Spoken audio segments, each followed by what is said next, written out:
rearrange this to get A minus lambda identity times x is equal to the 0 vector. But x itself has to be non-zero.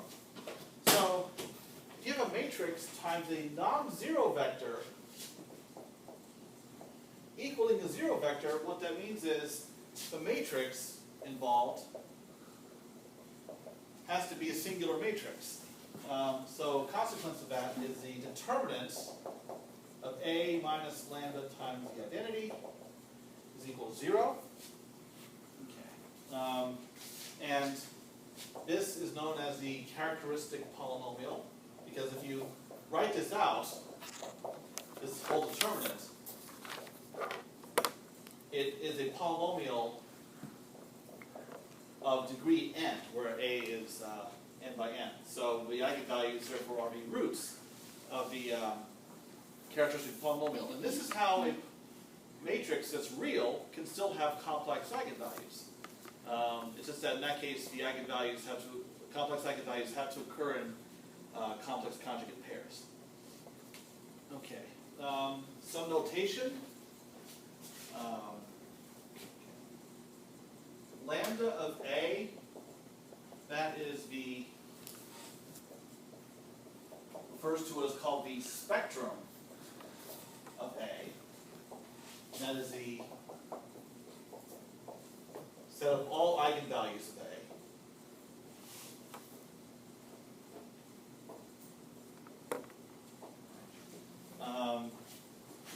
And this is why this notation, rho of A, which is the spectral radius, that is the maximum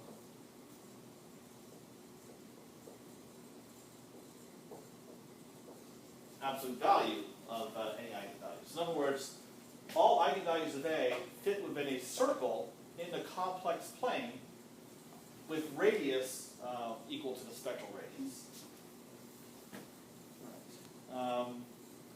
We have the trace of A, which is the sum of all of the diagonal entries of A, but that is also equal to the sum of all the eigenvalues. So here's another bit of notation to use.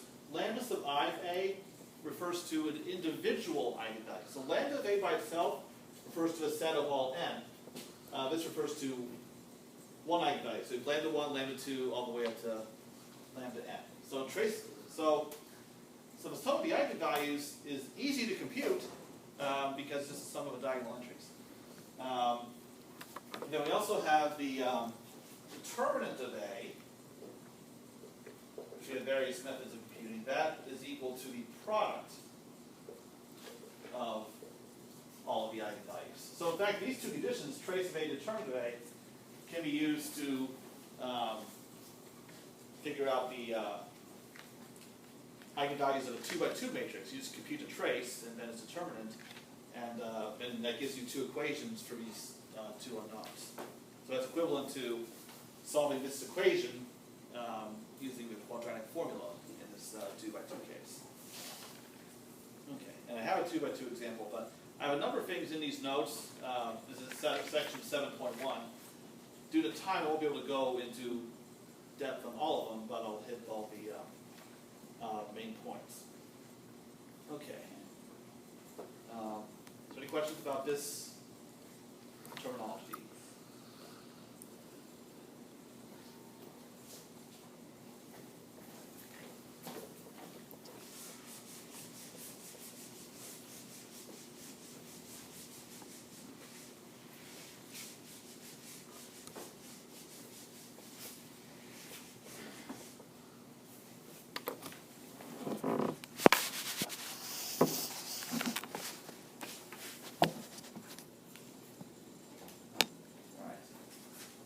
More terminology. Okay. Now we're still assuming A is n by n. So let's assume that W is a subspace of I'll use Rn here. I can just easily define this using Cn if I wanted to. And let's assume that its dimension is k, where for k right now it can be anything from 1 to n. So I say that W is an invariant subspace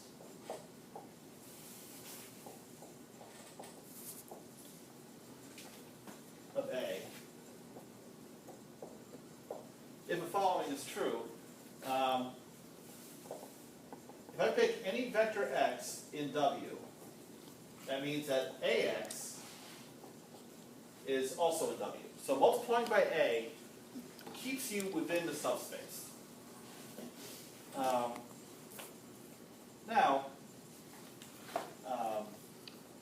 the thing is,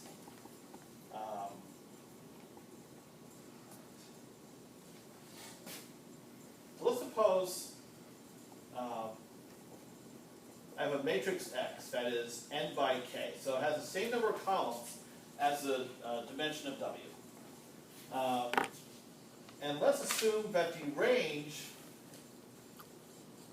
of X is equal to W. So in other words, the columns of X form a basis for this subspace W. So if the columns of X describe an invariant subspace, then that means that if I compute A times X, well, all of these columns of this matrix, A times any column of X, that's something that is also in X, in the range of X. Because X describes an invariant subspace. So I can say that A times X is equal to X times some matrix B. B is K by K.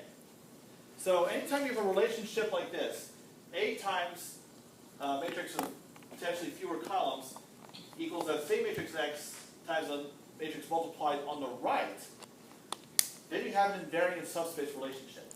Now, in the extreme case of k equals 1, we've already seen. If k equals 1, then your invariant subspace is just a span of an eigenvector. So all I'm doing here is generalizing the notion of eigenvector to higher dimensional subspaces. Now, what you can also conclude from this, and this is something that's proven in the notes, is the eigenvalues of this smaller matrix B are also eigenvalues of A. So the spectrum of B is a subset of the spectrum of A. All right. And the way you can prove this is if you assume that you have an eigenvector of B, you can multiply both sides of this equation by that eigenvector, and you can actually show that big X times that eigenvector is an eigenvector of A. Therefore, the eigenvalues of one have to be contained within a set of eigenvalues of the other. Okay. So, but the thing is, it's really the extreme cases, because I've allowed K to assume any value between 1 and n. But it's those extreme cases, k equals 1 or k equals n, that are actually the most interesting.